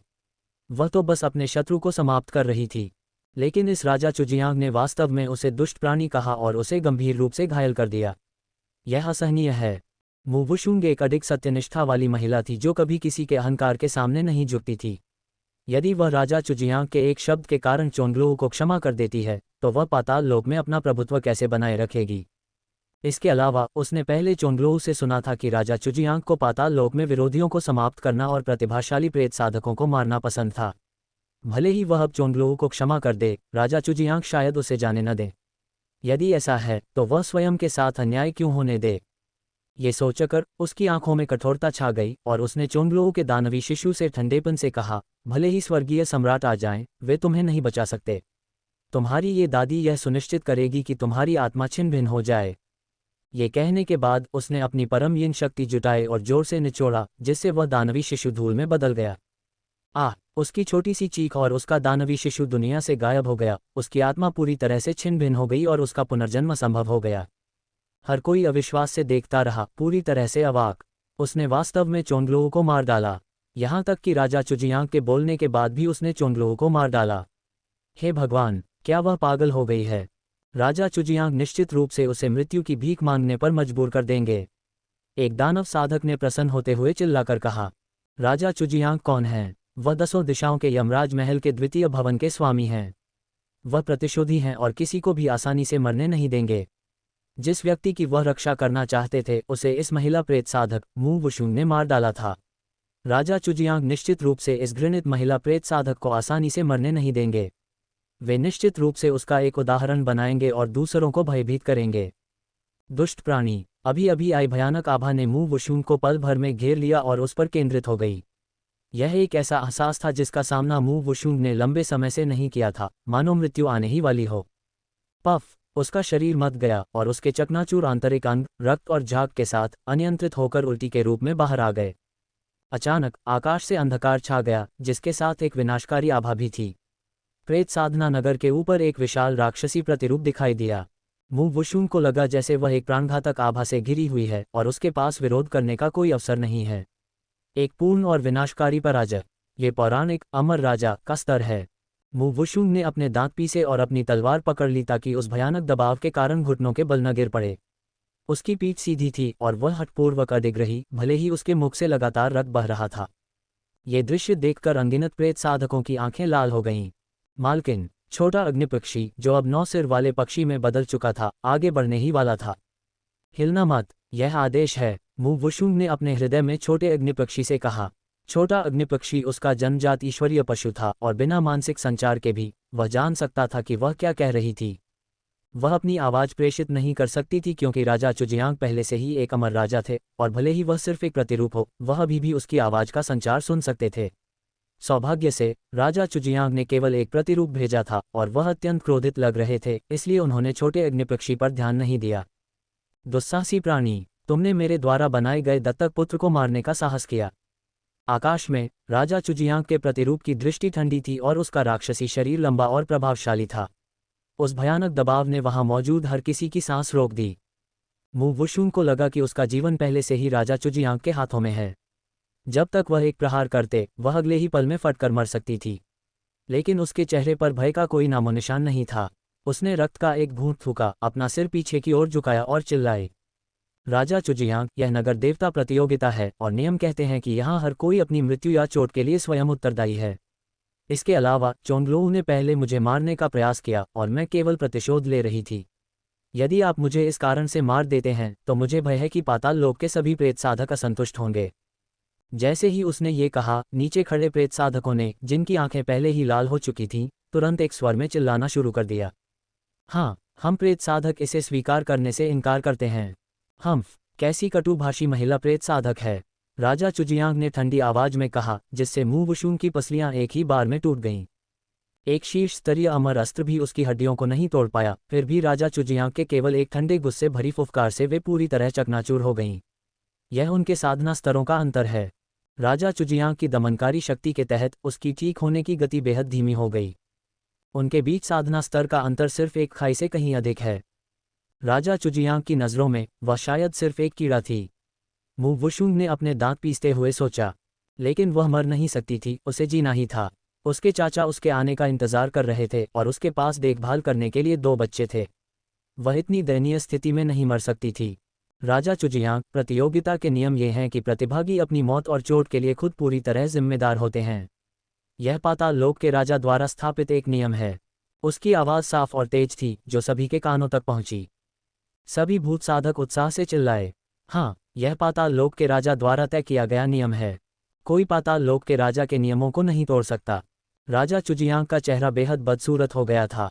उन्होंने वास्तव में इस महिला भूत साधक को कमाका था, जिसने वास्तव में उसकी मदद करने के लिए यहाँ मौजूद भूत साधकों की भावनाओं को भड़का दिया था। लेकिन क्या उसे लगा कि इससे वह मौत से बच जाएगी? मैं पाताल लोक के राजा के नियमों को नहीं तोड़ूंगा, राजा चुजियांग ने ठंडे स्वर में कहा। हालांकि मुझे बिस्तर गर्म करने के लिए किसी की कमी है और तुम मुझे पसंद आ गई हो। तुम अभी मेरे साथ दूसरे महल चलोगी। अनगिनत भूत साधकों ने गुस्से में घूरा, बेशर्म, ये बहुत अपमानजनक है। राजा चुजियांग ने वास्तव में पाताल लोक के राजा के दूत का अपमान करने के लिए इस तरीके का इस्तेमाल किया जिन्हें वे अपने दिलों में बहुत मानते थे। के साथ दूसरे महल वापस जाऊंगी तो राजा चुजियांग द्वारा मुझे कुछ ही समय में यातनाएं देकर मार डाला जाएगा। मु वुशुंग ने अपनी आंखें तीखी करके सिकुड़ी और उसके दिल में एक मजबूत मारने का इरादा जाग उठा। ये तुम्हारा सम्मान है, राजा चुजियांग उपहास करते हुए हंसे। उन्होंने एक उंगली उठाई और मु वुशुंग को महसूस हुआ कि वह किसी अदृश्य शक्ति से बंध गई है और हिलडुल नहीं पा रही है।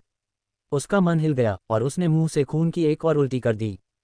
उसे तुरंत ऊपर उठाया गया और राजा चुजियांग की ओर उड़ा ले जाया गया।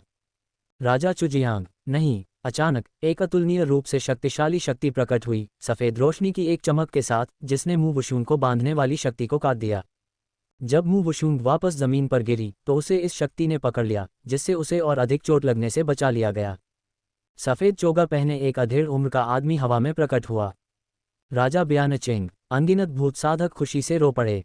वह अस्त व्यस्त बूढ़ा ताओवादी पुजारी जो पूरे शरीर से तनाव में था, अंततः राहत की सांस ली और धीरे धीरे अपने माथे से ठंडे पसीने को पोंछा। राजा चुजियांग के प्रतिरूप क्लोंट ने राजा ब्यानचेन को ठंडी नज़रों से देखा और उपहास करते हुए कहा, क्या ब्यानचेन के राजा, जो केवल खुद को एकांत में रखना जानते हैं, वे भी मुझसे एक औरत चुराना चाहते हैं?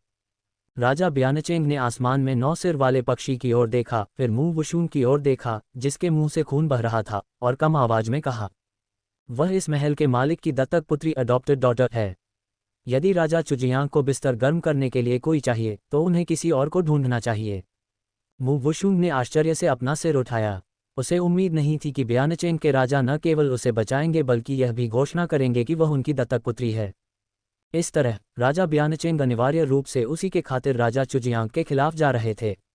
हालांकि जहां तक वह जानती थी, राजा ब्यानचेंग दूसरों के मामलों में दखला देना पसंद नहीं करते थे और अपने दिन एकांत में साधना करते हुए बिताते थे।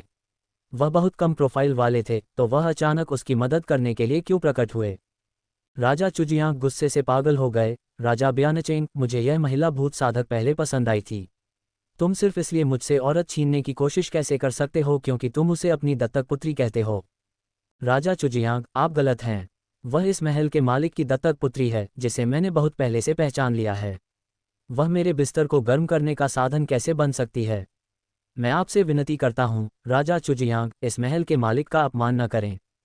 राजा ब्यानचेंग की आवाज़ शांत बनी रही, जो लाल गर्दन वाले राजा चुजियांग के बिल्कुल विपरीत थी। उन्होंने जोर देकर कहा कि मुंह वुशुन उनकी दत्तक पुत्री थी और राजा चुजियांग बलपूर्वक उसे दूर नहीं ले जा सकते थे। राजा चुजियांग ने ठंडी सांस छोड़ी। बहुत बढ़िया, राजा ब्यानचेंग, तुम मुझसे मुकाबला करने की हिम्मत करते हो। फिर हम देखेंगे। ये कहने के बाद उनकी पहचान बादलों में गायब हो गई और केवल एक खतरनाक आभा पीछे छूट गई। एक बार जब राजा चुजियांग चले गए तो मुंह वुशुन सांस लेने में सक्षम हो गई।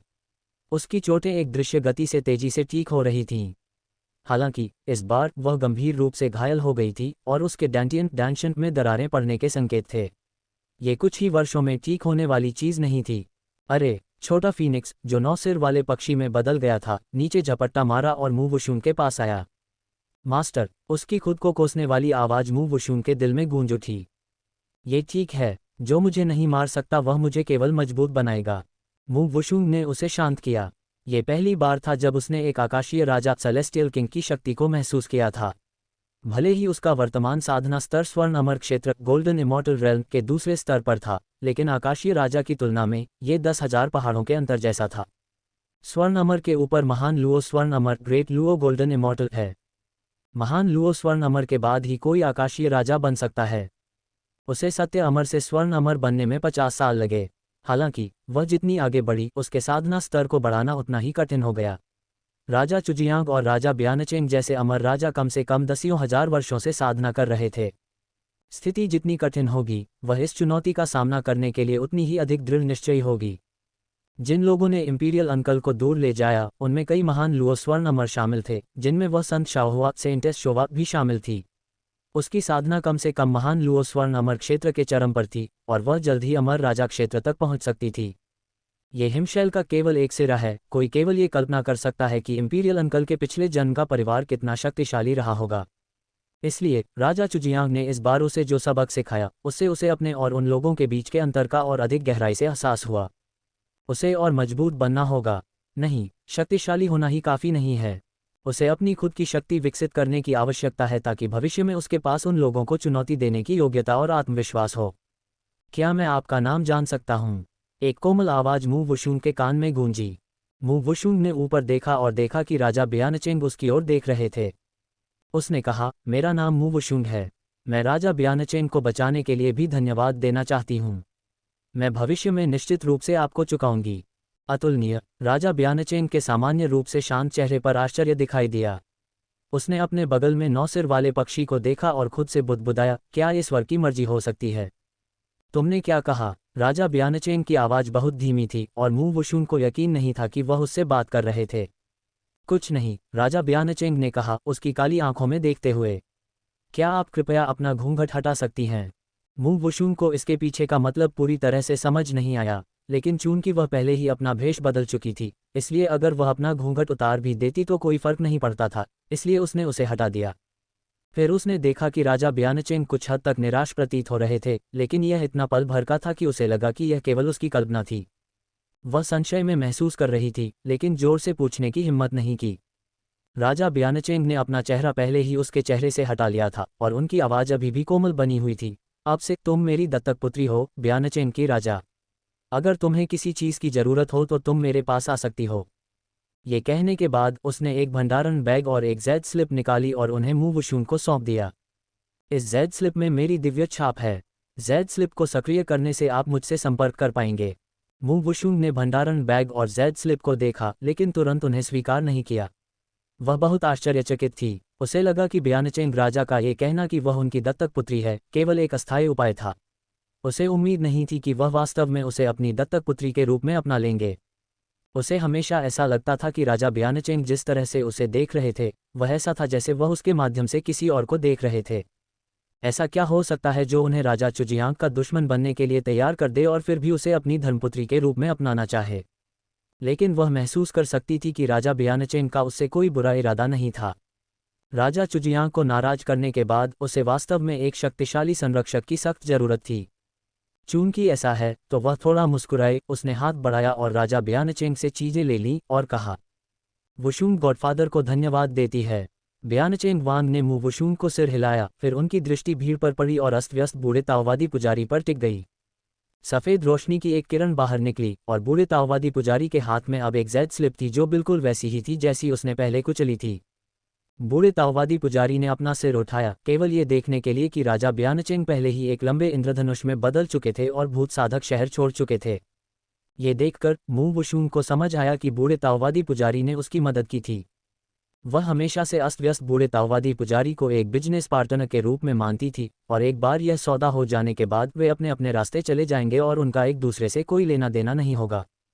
अप्रत्याशित रूप से लालची और अस्त व्यस्त बूढ़े ताओवादी पुजारी ने महत्वपूर्ण क्षण में ब्यानचेंग के राजा को ढूंढ लिया और उसकी जान बचा ली। प्रतियोगिता में वह पहले ही चोंगलो और जिनपिंग वांग को हरा चुकी थी और एकत्र किए गए जुआ फंड लगातार बूढ़े आदमी की जेब में आ रहे थे। वह आसानी से अपनी रक्षा कर सकता था और सीधे जा सकता था, लेकिन इसके बजाय उसने ब्यानचेंग वांग को आमंत्रित करने के लिए अपने संपर्कों का उपयोग करने का विकल्प चुना। किसी भी मामले में वह बूढ़े ताओवादी की बहुत बड़ी ऋणी थी। ये जीवन बचाने की कृपा है। राजा ब्यानचेंग चले गए हैं, अपने पीछे दसियों हजार साधकों को छोड़कर जो मैच को सदमे में देख रहे थे। सिटी गॉड प्रतियोगिता इतनी नाटकीय और रोमांचक थी कि पाताल के 10 महाद्वारों में से 2, राजा चुजियांग और राजा ब्यानचेंग भी प्रकट हुए। ये वास्तव में अविश्वसनीय था, और यह सब एक युवा महिला भूत साधक के कारण हुआ था। 9 सिर वाले पक्षी की सवारी करते हुए उसका प्रकट होना हर किसी की समझ से परे था। उसने अपनी भारी ताकत से जिनपिंग वांग और चोंगलो को पूरी तरह से पछाड़ दिया। उसकी असाधारण क्षमताओं ने वहां मौजूद अनगिनत लोगों को चौंका दिया। यह एक ऐसी मैच की स्थिति है जिसकी किसी ने कल्पना भी नहीं की होगी। अप्रत्याशित रूप से राजा चुजियांग प्रकट हुए। इन परिस्थितियों में मू वुशुंग ने अभी भी हठपूर्वक चोंगलो के दानवी शिशु को कुचल दिया। इससे पहले कि राजा ब्यानचेंग प्रकट होते, हर कोई सोचता था कि मू वुशुंग बर्बाद हो चुकी है। फिर स्थिति ने एक और मोड़ लिया। राजा ब्यानचेंग कहीं से प्रकट हुए और दावा किया कि मू वुशुंग उनकी दत्तक पुत्री है और उसे राजा चुजियांग के चंगुल से बचा लिया। ऐसा नाटकीय और अप्रत्याशित दृश्य देखने वाले की भावनाओं को रोलर कोस्टर की सवारी पर रखता रहा। अब जब धूल झड़ चुकी है तो अनगिनत भूत साधक अत्यधिक प्रसन्न हैं, जबकि वे दानव साधक और राक्षस साधक नफरत और आक्रोश से भरे हुए हैं, मू वुशुंग से मौत की हद तक नफरत कर रहे हैं। अपनी सारी संपत्ति खोने का विचार मुझे नफरत में अपने दांत पीसने पर मजबूर कर देता है। इसके अलावा इन बाहरी लोगों ने केवल महल पर कब्जा करना चाहा और भूत साधकों को उठने का कोई मौका नहीं देना चाहते थे। मू वुशुंग जैसी प्रतिभाशाली महिला भूत साधक को देखकर वे स्वाभाविक रूप से खुश नहीं थे और केवल जल्द से जल्द उससे छुटकारा पाना चाहते थे। मू वुशुंग की बाहरी चोटें पूरी तरह से अपने आप ठीक हो गई थीं। केंद्र में खड़े होकर उसने ठंडे स्वर में कहा, और कौन मुझे चुनौती देना चाहता है? आगे आओ। प्रतिभागियों में से किसी ने भी पैर आगे नहीं बढ़ाया। कौन उसे चुनौती देने की हिम्मत करेगा? उसने राजा चुजियांग को भी उकसाने की हिम्मत की और अब उसके पास समर्थन के रूप में राजा ब्यानचेंग हैं। उसकी अपनी ताकत इतनी भारी होने के कारण उपस्थित कोई भी प्रतियोगी उसका मुकाबला नहीं है, जब तक कि वे वहां जाकर मरना नहीं चाहते। खास रेफरी, जिसे बड़े पैमाने पर नज़रअंदाज कर दिया गया था, अजीब तरीके से खड़ा हुआ और बोला, चूंकि किसी ने मू वुशुंग को चुनौती नहीं दी है, तो इस नगर देवता प्रतियोगिता की विजेता मू वुशुंग हैं। क्या आप में से किसी भी जज को कोई आपत्ति है? वह भूत शहर के 10 जजों से पूछ रहा था, जो भूत शहर के 10 नगर देवता भी थे। वे इस वर्ष की नगर देवता प्रतियोगिता का न्याय करने के प्रभारी हैं, लेकिन अब तक उन्हें एक भी शब्द बोलने का मौका नहीं मिला था। बेशक मुझे कोई आपत्ति नहीं है। बोलने वाला 10 जजों में एकमात्र भूत साधक था। बाकी सभी लोग दानव साधक या दुष्ट साधक थे। चाहे वे कितने भी असंतुष्ट क्यों न हों, अब जब चीजें इस मुकाम पर पहुंच चुकी थीं, तो वे क्या कह सकते थे। मौन सहमति का प्रतीक है। रेफरी ने फिर से कहा, ऐसा लगता है कि जजों को कोई आपत्ति नहीं है। हमारे भूत साधना शहर के अंतिम नगर देवता बनने पर मू वुशुंग को बधाई। जैसे ही उसने बोलना समाप्त किया, दर्शकों में मौजूद सभी भूत साधकों ने खुशी से जयकारे लगाए। मू वुशुंग ने छलांग लगाई और 9 सिर वाले पक्षी की पीठ पर खड़ी हो गई और सभी की नजरों के सामने जोर से चिल्लाए, आज के दिन से मैं मू वुशुंग भूत साधकों को मजबूत करने और हर किसी को वापस उस समृद्धि की ओर ले जाने के लिए दृढ़ संकल्पित हूं जो हमारे पास कभी हुआ करती थी। उसने जानबूझकर वहां मौजूद हर भूत साधक की नसों को भड़काया, क्योंकि वह अपनी प्रतिष्ठा बढ़ाना चाहती थी। बहुत बढ़िया, ये बहुत अद्भुत है। आप हम भूत साधकों का गौरव हैं। हमें आप पर विश्वास है। हम आपका समर्थन करते हैं। सभी भूत साधक उत्साह से भर गए जब उन्होंने मू वुशुंग को देखा, जिसके काले बाल 9 सिर वाले पक्षी पर बिना हवा के भी नाच रहे थे। सैकड़ों वर्षों तक प्रतीक्षा करने के बाद उन्हें अंततः आशा मिल गई थी। बूढ़े ताओवादी पुजारी ने इस दृश्य को देखकर अपने दिल में अंगूठा दिखाया। वह अंततः समझ गया कि इस युवा साथी ताओवादी की महान महत्वाकांक्षाएं थीं। हालांकि इस दुनिया में बिना महत्वाकांक्षा के लोग कभी भी महान चीजें हासिल नहीं करेंगे, है ना। उसने गलत नहीं समझा था। ये देखकर दानव साधक और राक्षस साधक अब देखना नहीं चाहते थे और सभी ने मुड़कर चले गए। सुश्रीमू, अब से हम सहकर्मी होंगे। मेरा नाम वू फैंग है और मैं जोंगचेंग में नगर देवता अधिकारी हूँ। चूंकि आप यहाँ की स्थिति से परिचित नहीं हैं, इसलिए मैं आपको हैंडओवर के लिए नगर देवता के कार्यालय में ले जाऊंगा। एक पुरुष भूत साधक मू वुशुंग की ओर बढ़ा और उत्साह से बोला। ये व्यक्ति 10 जजों में एकमात्र भूत साधक था जिसने पहले बात की थी। मध्य शहर का क्या मतलब है? मू वुशुंग ने उत्सुकता से पूछा। वू फैंग ने समझाया, हमारा भूत साधना शहर एक आंतरिक शहर, एक मध्य शहर और एक बाहरी शहर में विभाजित है। सबसे बाहरी 36 शहरों को बाहरी शहर कहा जाता है, जबकि मध्य और आंतरिक 36 शहरों को क्रमशः मध्य शहर और आंतरिक शहर कहा जाता है। आंतरिक शहर में जितना आगे आप जाएंगे, जुबानयीन ऊर्जा उतनी ही अधिक केंद्रित होगी और संसाधन उतने ही बेहतर होंगे। तो मैं किस शहर से संबंधित हूँ? उसने पूछा। स्वाभाविक रूप से यह बाहरी शहर है। आप अंतिम नगर राजा अधिकारी हैं। अन्य शहरों पर लंबे समय से अन्य नगर राजा अधिकारियों का कब्जा है। अब बाहरी शहर में केवल अंतिम शहर ही एक ऐसा शहर है जिस पर किसी का दावा नहीं है। वू फैंग ने कहा, हालांकि सुश्री मू, मुझे आपको एक चेतावनी देनी चाहिए। जिस शहर में आप पदभार संभालने जा रही हैं, वहां 200 वर्षों से कोई नगर सम्राट नहीं रहा है। अतीत में जब लोगों ने वहां पदभार संभालने की कोशिश की, तो ये हमेशा रक्तपात में समाप्त हुआ। वहां लोगों का एक मिला जुला समूह है, इसलिए आपको सावधान रहना होगा। ये सुनकर मू वुशुंग की भौहें थोड़ी सिकुड़ गईं। उसे उम्मीद नहीं थी कि उसने ऐसी गड़बड़ संभाल ली है। हालांकि वह इन शब्दों से प्रभावित नहीं हुई। चूंकि वह अपनी खुद की शक्ति बनाने का रास्ता अपनाने के लिए दृढ़ संकल्पित थी, इसलिए वह कितनी भी कठिन क्यों न हो, डटी रहेगी। याद दिलाने के लिए धन्यवाद भाई वू। इस बार रास्ता दिखाने की जहमत आपको उठानी पड़ेगी, मू वुशुंग ने मुस्कुराते हुए वू फैंग से कहा। वू फैंग उसकी मुस्कान से सम्मोहित हो गया और मन ही मन सोचने लगा, वह केवल सुंदर मानी जाती है, ऐसा क्यों है कि मुस्कुराते हुए वह इतनी खूबसूरत दिखती है। उसने हल्का सा खांसा और फिर मुस्कुराया। विनम्र होने की कोई आवश्यकता नहीं है। पाताल लोक में साथी भूत साधकों के रूप में हमें एक दूसरे की मदद करनी चाहिए। तो मैं अपने 2 दोस्तों को अपने साथ आने के लिए बुलाने जाऊंगी। भाई वो, आपको कोई आपत्ति नहीं है ना? ये तो स्वाभाविक है। मू वुशुंग तब बूढ़े ताओवादी पुजारी और जिंगचेन को ढूंढने गई और उनसे पूछा कि क्या वे कर्तव्यों के हस्तांतरण के लिए नगर देवता के कार्यालय में उसके साथ जाना चाहते हैं। बूढ़े ताओवादी पुजारी ने बिना किसी हिचकिचाहट के कहा, बिल्कुल, कोई समस्या नहीं। ये बूढ़ा ताओवादी पुजारी जाकर तुम्हारी आंखों से देख सकता है।